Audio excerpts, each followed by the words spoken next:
Okay, this video is on section 2.3, where we are talking about time series data versus cross-sectional data.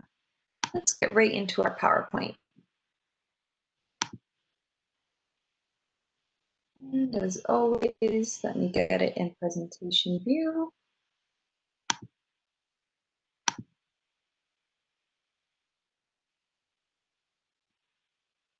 Okay, there we go.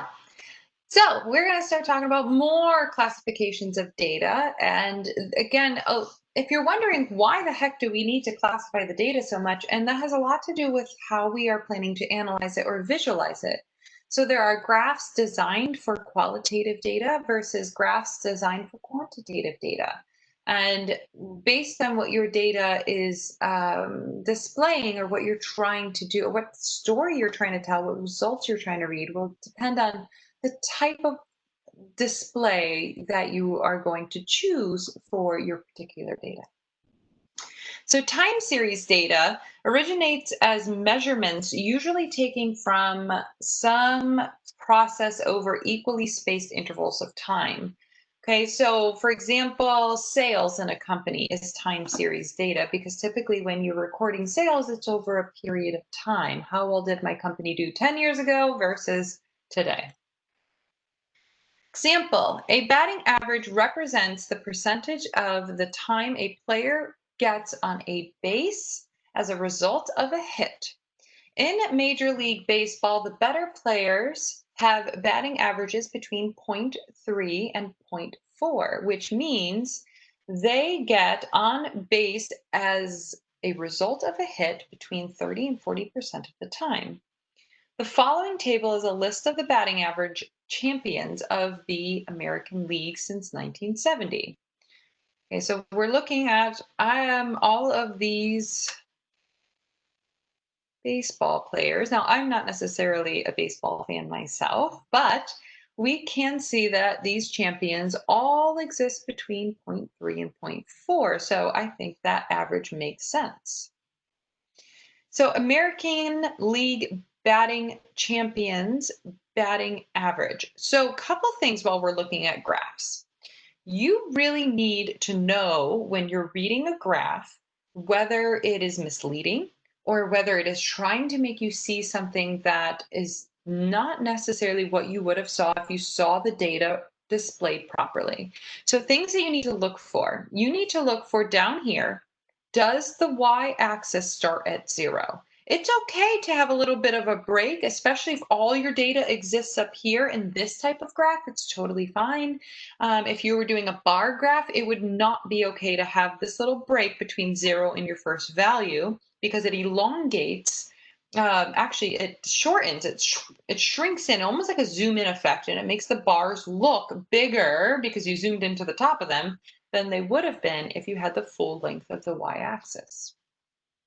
So we can look at these patterns. So you're seeing the batting averages between 0.3 and 0.4 and the years. So some years we were way higher, other years we were lower. And this would be a basic data visualization. And when we get a visualization of data that we've collected, it allows us to start asking questions and then do further analysis. So for example, I would say, wow, okay, and this year, we had great averages. What happened in between 1978 and 1980? Why are these 2 years down here, but yet sandwiched between two very good years? So then maybe I would look into the history and find out what affected baseball that these were so much lower than these two. So you see how data visualization gets you to start asking questions about what's going on. Okay, glancing at the plot of data suggests the conditions for stationary seem to be met. The time series seems to be wobbling around a central value, and the dispersion around the central value is reasonably constant throughout the series. So essentially what they're saying is that if you were to draw a straight line to try to have half the dots on one side of the line and the other half of the dots on the other side of the line, okay, so that would be a line of best fit, you could see that it's pretty straight. It's a pretty horizontal line is what they're saying. It's saying that the average or the center of this data is consistent. So look at the wildfire data in the given table. So acres burned by wildfire by year. So in 1983, there was over 1 million acres burned by wildfires. If I look over here, I see, wow, in 1988, there were 5 million. And I look even closer years, oh man, 2015, there were 10 million. So here, I'm not necessarily putting it in a graph yet, but I can still pinpoint the years where they were really high. And then maybe I would look in and compare this data to drought. Okay, was it a drought that year? Was there not a lot of rain? Or maybe rainfall by inches, and try to compare if there was a correlation between the amount of acres burnt to the amount of water that was given that year. Okay, here is the data graphed, so we can see that we had a lot of acres, a top, a peak here. Why was this so low? Why was this so high? Again, my first instinct would be to compare this to rainfall data.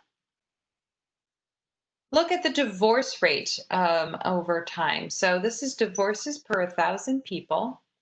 Okay, and you can see that the divorce rate back in the 1900s here was quite low, okay, under 20% up into 1945. There was a spike, and it looks like about 1946.